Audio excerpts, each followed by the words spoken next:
సత్యము నేర్చుకొని ఏం చేయాలి? ఆడిడికి పేర్లు ఎట్టుకుంటూ తిరగమనా?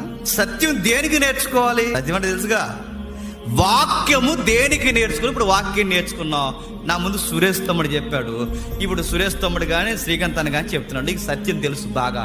ఇప్పుడు ఏం చేస్తావు? మార్కులు ఎత్తు కూర్చుంటావు. అందుకే నువ్వు సత్యం నేర్చుకున్నది. ఆ పాయింట్ అలా చెప్పకూడదండి, ఇంకా బాగా వివరించాలండి. రెఫరెన్స్లో ఒక రెఫరెన్స్ తప్పు చెప్పాడండి.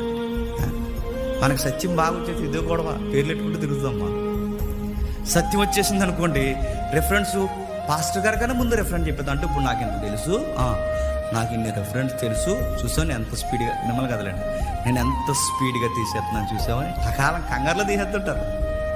నీకు సత్యము నేర్చుకున్నదే మళ్ళీ అడుగుతున్నాను, నువ్వు ఎవరినో తక్కువ చేయడానికి, నీకు బైబిల్ ఎక్కువ తెలుసు అని చెప్పడానికి కాదు. నువ్వు సత్యం ఎందుకు నేర్చుకోవాలి అంటే ప్రచారము చేయి.